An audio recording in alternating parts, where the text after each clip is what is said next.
Have you ever felt the weight of the world lift the moment you stop searching for someone to complete you? There's an ancient secret hidden in the mountains of China, whispered by Taoist sages for over 2,000 years, and it contradicts everything modern society tells you about happiness and relationships. The truth is this: the most spiritually awakened souls often walk alone, not because they're broken, but because they've discovered something most people spend their entire lives missing.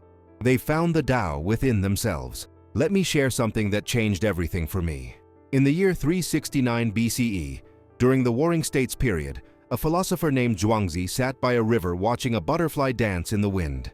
He wasn't married, he wasn't searching, he was simply present. When officials came offering him wealth and a high position, he told them a story about a sacred turtle. He asked them whether the turtle would prefer to be dead and venerated in a temple, or alive and dragging its tail in the mud. They answered alive, of course. Zhuangzi smiled and said, "Go away then, I too will drag my tail in the mud." This wasn't rejection of connection. This was the wisdom of someone who understood that true freedom cannot be found in attachment, but in alignment with the natural flow of existence. Today, I want to show you why staying single isn't settling, isn't giving up, and isn't the tragedy society makes it out to be. For awakened souls, it's often the smartest, most powerful choice they can make. And by the end of this journey together, you'll understand 3 profound Taoist principles that will transform how you see relationships, solitude, and your own spiritual path. But first, I need you to do something right now. Take a deep breath, feel your body, notice that you are here, whole, complete, exactly as you are in this moment. This awareness is where everything begins. The first principle comes from chapter 33 of the Dao De Jing, written by Laozi in the 6th century BCE. It states, "He who knows others is discerning. He who knows himself is intelligent. He who overcomes others is strong. He who overcomes himself is mighty." Think about what this truly means. Most people spend their entire lives trying to know others, trying to find the right person, trying to overcome the loneliness they feel. But awakened souls recognize that the journey isn't outward, it's inward. They understand that until you truly know yourself, every relationship becomes a mirror reflecting your own incompleteness back at you. And that's exhausting. I've witnessed this pattern countless times. There was a woman named Sarah, 32 years old, who came to understand this wisdom the hard way. For years, she jumped from relationship to relationship, each time convinced she'd found her person. She compromised her meditation practice because her partner didn't understand it. She dimmed her spiritual interests because they made others uncomfortable. She molded herself into whatever shape seemed to fit the relationship, losing pieces of her authentic self each time. The relationships always ended the same way, with her feeling more lost than when she started. One day, after another painful breakup, she decided to try something different. She committed to staying single for 1 full year. No dating apps, no searching. Just her practice, and the journey inward. What happened in that year changed everything. For the first 3 months, Sarah felt the weight of societal pressure crushing down on her. Her family asked when she'd settle down. Her friends tried to set her up. Social media bombarded her with images of happy couples. But she held firm. She woke each morning and practiced Taoist meditation, focusing on Wu Wei, the art of effortless action. She stopped forcing things. She stopped planning her future around a hypothetical partner. She simply lived each day fully present. And somewhere around month 4, something shifted. The loneliness she'd been running from her entire adult life transformed into solitude. And solitude, she discovered, wasn't empty. It was full of clarity, full of peace, full of herself. By month 8, Sarah's friends started commenting on how different she seemed. More grounded, more confident, more radiant. Men were drawn to her energy, but she no longer felt the desperate need to attach to them. She'd discovered what the Taoist masters knew. When you stop seeking completion outside yourself, you become complete. When you stop trying to fill the void with another person, you realize there never was a void. There was just you, waiting to be discovered beneath all the noise and desperation. Today, 3 years later, Sarah is still single. Not because she can't find someone, but because she's found something more valuable. She's found herself, and that changes everything. This brings us to a crucial understanding that most people miss. The Taoist tradition teaches that emptiness isn't the same as loneliness. In fact, emptiness is the highest state of consciousness. Think about a cup. Its usefulness comes not from the clay that forms it, but from the empty space inside that can hold water. Your life is the same.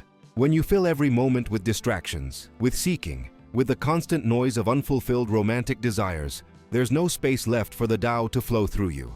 Awakened souls understand this. They create space. They embrace the emptiness, and in that emptiness they find everything. But let me be clear about something important. This isn't about rejecting love or connection. This isn't about becoming cold or isolated. The Taoist path isn't about extremes. It's about balance, about understanding the natural rhythm of things. Chapter 22 of the Dao De Jing teaches, the sage holds in his embrace the one thing of humility and manifests it to all the world. He is free from self-display, and therefore he shines. What does this mean for relationships? It means that awakened souls don't display their relationship status as a badge of worth. They don't need the validation of being chosen by someone else. They shine from within, regardless of whether they're partnered or alone. Let me tell you about Master Chen, a Taoist monk I learned about during my studies of the Song dynasty. In the year 1127, as the Jin dynasty invaded and chaos consumed northern China, Master Chen lived in a small temple in the mountains. Many villagers came to him seeking wisdom about their troubles. One day, a young man arrived, heartbroken because his beloved had married another. He asked Master Chen how to find peace. The master didn't offer sympathy or tell him to find someone new. Instead, he asked the young man to sit by a pond for 3 days and observe the lotus flowers. The young man protested, but Master Chen insisted. So he sat and watched. And on the 3rd day, he understood. The lotus grows in muddy water, yet remains unstained. It doesn't need the mud to change for it to be beautiful. It finds its nature within itself, drawing what it needs from the environment, but never becoming the environment. The young man returned to the master with tears in his eyes, not of sadness, but of recognition. He'd been trying to make his beloved into his source of light, when all along the light was within him. This story contains the second profound principle. Awakened souls understand that they are the lotus, not the mud. They don't wait for perfect conditions or the perfect partner to bloom.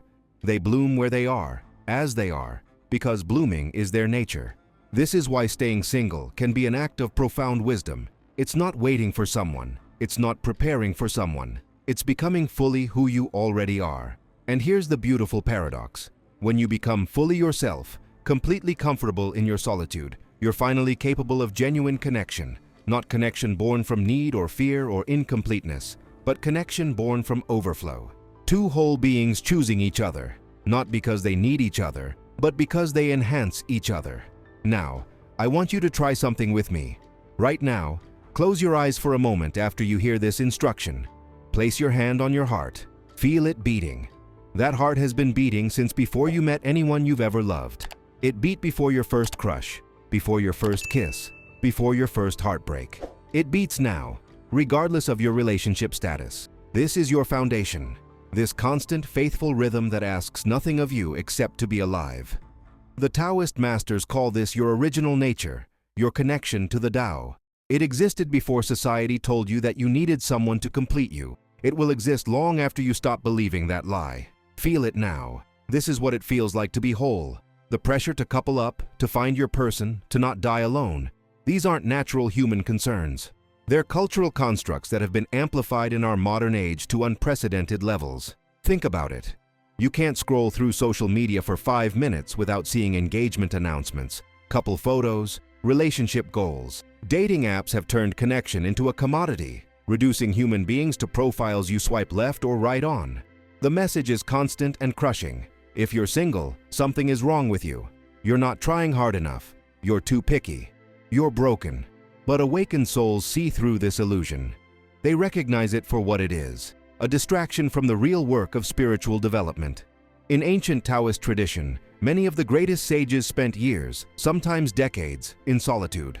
Not because they hated people, but because they understood something crucial. The noise of the world makes it impossible to hear the whisper of the Tao. Relationships, especially romantic ones, are incredibly loud. They demand your attention, your energy, your constant emotional labor. For someone on a path of awakening, this can be a detour or even a dead end. It's not that love is bad or wrong. It's that the timing matters, the readiness matters, and most importantly, the reason matters. Let me share another story, this one from my own life. 5 years ago, I was in what I thought was a serious relationship. We talked about marriage, about building a life together, but something inside me felt off. I couldn't name it at first. It was like wearing shoes that were almost the right size but not quite. They worked well enough, but they never felt natural. One night, after a meditation session, the truth hit me with stunning clarity. I wasn't in the relationship because I loved her. I was in it because I was afraid. Afraid of being alone. Afraid of disappointing my family. Afraid of being the only single person at gatherings. I was using the relationship as armor against the judgment of the world, and in doing so, I was betraying both of us. Ending that relationship was one of the hardest things I've ever done. Not because I loved her so deeply, but because I had to face the fear I'd been running from. The fear of solitude, the fear of self. And for the first 6 months after the breakup, that fear was overwhelming. Every quiet evening felt like failure. Every solo meal tasted like loneliness. Every event I attended alone felt like wearing a sign that said, "Not good enough to be chosen." But I made a commitment to myself, inspired by Taoist wisdom. I would sit with the discomfort. I would not run to another relationship. I would face whatever arose. And here's what arose. Everything I'd been avoiding my entire adult life. Childhood wounds about not being enough. Patterns of seeking validation through others. Deep existential questions about meaning and purpose that I'd been too distracted to face. It was brutal. It was necessary. It was the most important work I've ever done. The Taoist concept of Wu Wei, often translated as effortless action or non-forcing, became my guide. I stopped trying to fix myself. I stopped trying to become someone worthy of love. I simply observed. I simply allowed. I simply was. And slowly, over months and then years, the fear transformed into peace. The loneliness transformed into solitude. The emptiness transformed into spaciousness. Today, I can honestly say that being single is not a problem I'm trying to solve. It's not a temporary state I'm enduring until the right person comes along. It's a conscious choice that serves my spiritual evolution. And that's the third profound principle. Awakened souls treat their singleness as a practice, not a problem. They use the solitude to deepen their meditation, to sharpen their awareness, to cultivate their connection with the Tao. They understand what Laozi taught in chapter 16 of the Dao De Jing. He who knows the eternal law is enlightened. The knowledge of that unchanging rule produces a grand capacity and forbearance, and that capacity and forbearance lead to a community of feeling with all things. You see, the greatest irony is this. The people most desperate for relationships are often the least capable of sustaining healthy ones, because they're coming from lack, from need, from incompleteness. But awakened souls who embrace their solitude develop something far more valuable. They develop capacity. The capacity to be alone without being lonely. The capacity to be content without constant stimulation. The capacity to love without attachment. And this capacity makes them powerful. Not powerful over others, but powerful within themselves. They become like mountains, unmoved by the changing weather of circumstance. Relationships may come. Relationships may go. But their center remains stable. I know some of you are thinking, but what about companionship? What about intimacy? What about growing old with someone? These are valid questions. The Taoist answer isn't to deny these desires. It's to examine them. Where do they come from? Are they arising from your authentic self, your connection to the Tao? Or are they arising from conditioning, from fear, from societal pressure? There's a massive difference. When you desire connection from a place of wholeness, you're open to it, but not desperate for it. You can recognize true compatibility versus settling. You can walk away from what doesn't serve you without feeling like you're throwing away your last chance. But when you desire connection from a place of incompleteness, every potential partner becomes a possible savior. Every date becomes weighted with the question, will this person finally make me feel okay? And that's a burden no relationship can bear. Let me be specific about what this practice looks like. For the next 7 days, I want you to try something that might feel uncomfortable. Each morning, before you check your phone, before you scroll through social media, before you start the day's activities, sit in silence for just 10 minutes. Don't meditate. Don't try to clear your mind. Simply sit with yourself. Notice what arises. Notice the restlessness, the urge to distract yourself, the thoughts about relationships or the lack thereof. Don't judge these thoughts. Don't try to change them. Just observe them like clouds passing through the sky of your awareness. This is the practice of presence. This is how you begin to befriend your solitude instead of fearing it. After the 7 days, I want you to come back here and share your experience in the comments. What did you notice? What surprised you? What challenged you? This kind of engagement transforms knowledge into wisdom. It moves spiritual concepts from your head into your lived experience. And that's where real transformation happens. Because the truth is, you can read every Taoist text ever written, you can memorize every teaching, but if you don't practice, if you don't apply, if you don't test these principles in the laboratory of your own life, they remain just interesting ideas. Awakened souls don't collect interesting ideas. They embody living truths. Now, I want to address something important. Some of you might be thinking this message is saying you should never be in a relationship. That's not what I'm saying at all. What I'm saying is this. Examine your motivations. If you're pursuing relationships from a place of fear, lack, or incompleteness, pause. Turn inward first. Do the work of becoming whole. But if you're complete within yourself and you genuinely desire partnership, not from need but from abundance, then relationships can be beautiful. The difference is profound. A relationship built on two whole people is a joy. A relationship built on two half people trying to make a whole is exhausting. Taoist wisdom teaches us to understand the difference and choose consciously. There's a famous story from the Zhuangzi about a man who lost his axe. He suspected his neighbor's son had stolen it.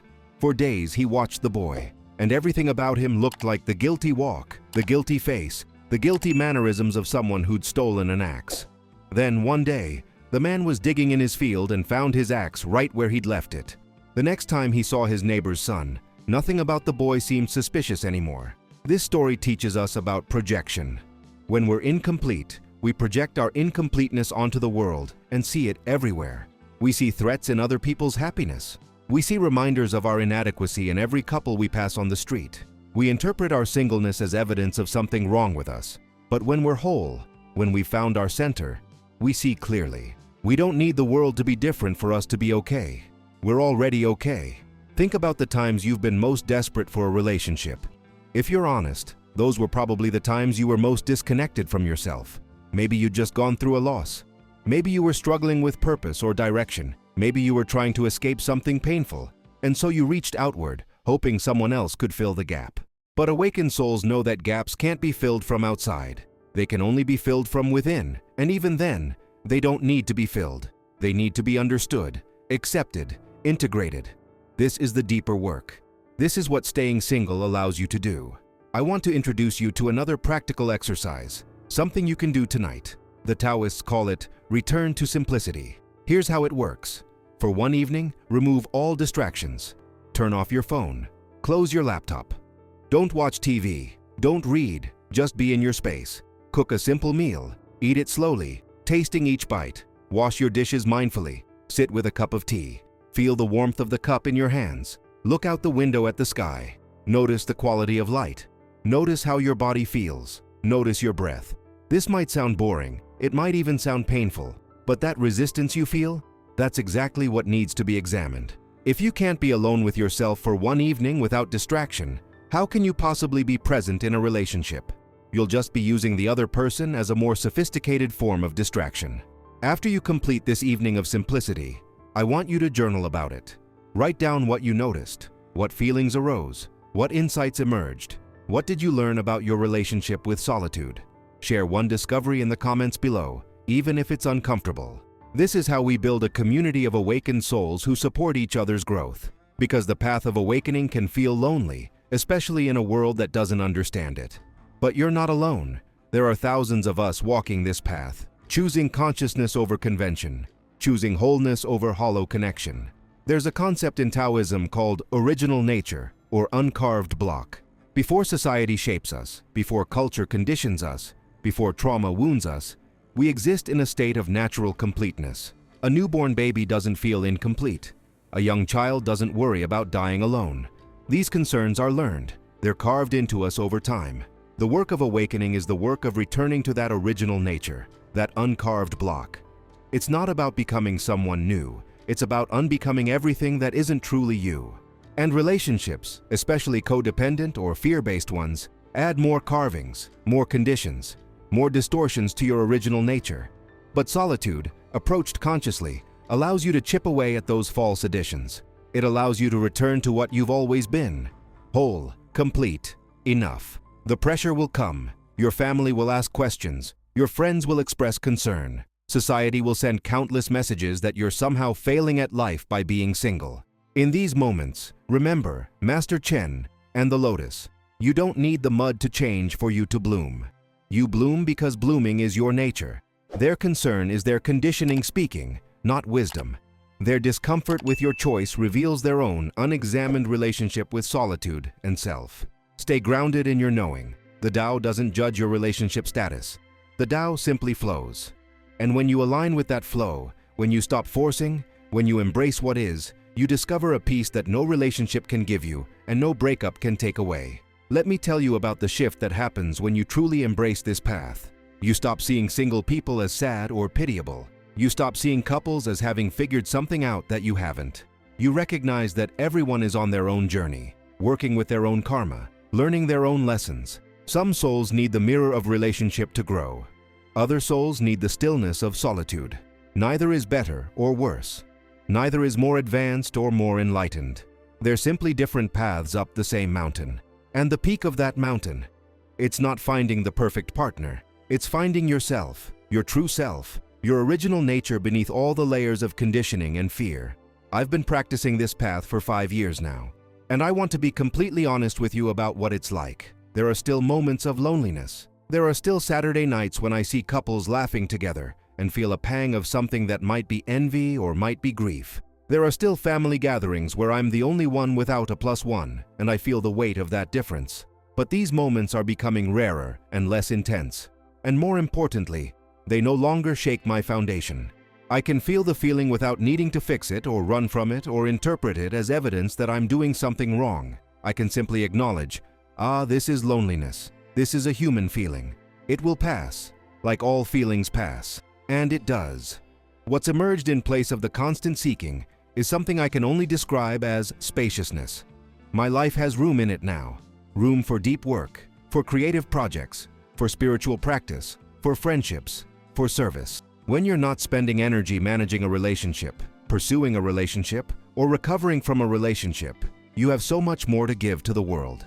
This is why many of the great spiritual teachers throughout history remained single or celibate. Not because they were afraid of intimacy, but because they recognized that their calling required all of them. Your calling might be different. You might be meant to weave spiritual awakening with intimate partnership. That's beautiful too.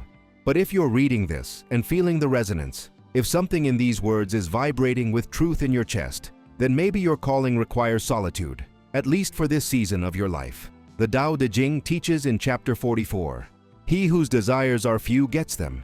He whose desires are many goes astray." In our modern world, we're taught to want everything: the perfect career, the perfect body, the perfect home, the perfect relationship, the perfect life. But awakened souls understand that wanting everything is the quickest path to having nothing. Because when you're constantly chasing, you're never present. When you're never present, you miss the richness of what's actually here. So they simplify. They reduce their desires to the essential. And often they discover that the essential doesn't include what society insists is necessary. For me, the essential includes a daily practice of meditation and movement. It includes work that feels meaningful. It includes a few deep friendships. It includes time in nature. It includes creative expression. It includes service to others. Notice what's not on that list. A romantic relationship. Not because I'm opposed to one, but because it's not essential. It's not the thing my life revolves around or depends upon. And this shift in priority changes everything. I'm no longer looking at every person I meet through the lens of, could this be my person? I can just meet people. I can just connect. I can enjoy conversations without the weight of unspoken expectation. This is freedom. This is what awakened souls choose. Now let me offer you a powerful reframe that might shift your entire perspective. What if your singleness isn't a problem waiting to be solved, but a gift waiting to be opened? What if this period of your life, whether it's a year or a decade or forever, is exactly what your soul needs for its evolution? The Taoist perspective is that everything happens according to the natural order of things. Nothing is random. Nothing is punishment. You're single right now because this is what serves your highest growth in this moment. Not because you're unworthy. Not because you're broken, but because there's something you need to learn, something you need to integrate, something you need to become, and you can only do it alone. When you shift from, "Why am I still single?" to, "What is my singleness teaching me?" everything changes. The victim story dissolves. The urgency relaxes. The desperation transforms into curiosity. You become a student of your own life instead of a victim of circumstance. And this shift in perspective is what separates awakened souls from everyone else. Most people fight reality. They resist what is and pine for what isn't. But awakened souls practice acceptance, not passive resignation, but active engagement with what's actually here. And what's here, for you right now, is solitude. So the question becomes, how will you meet it? With fear and resistance? Or with curiosity and openness? Let's do one more practice together before we close. I want you to place both hands over your heart again. Take 3 deep breaths. On the first breath, breathe in acceptance of where you are right now. On the second breath, breathe in trust that your life is unfolding exactly as it needs to. On the third breath, breathe in the knowing that you are whole, complete, and enough, exactly as you are. Feel that. Let it sink into your cells. This is the foundation of everything.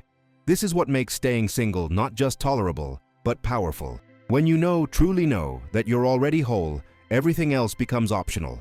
Relationships become optional. External validation becomes optional. Society's approval becomes optional. You're finally free. As we come to the end of this journey together, I want to leave you with one final story. There's a Taoist tale about a student who asked his master, "When will I find enlightenment?" The master replied, "When you stop looking for it."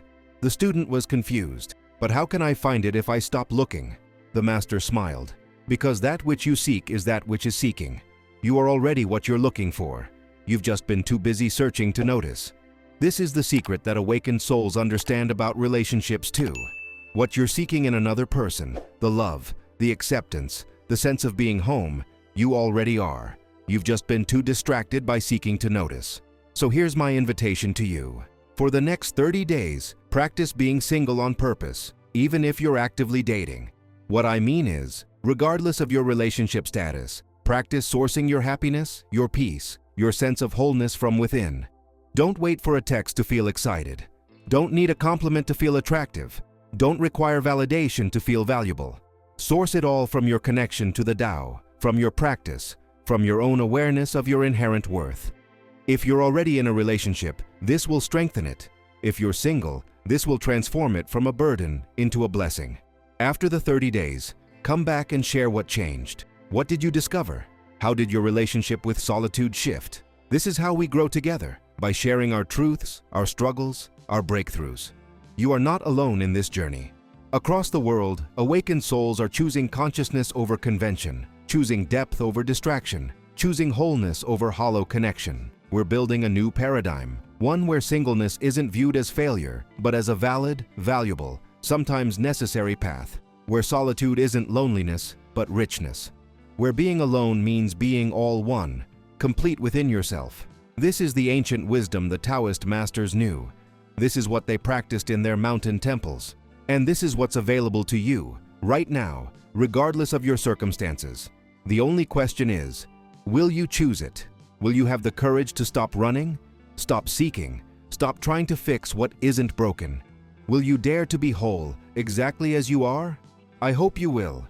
The world needs more awakened souls. We need your light, your clarity, your grounded presence. And that can only emerge when you stop fragmenting yourself through constant seeking and start integrating yourself through conscious solitude. The path is here. The Tao is waiting.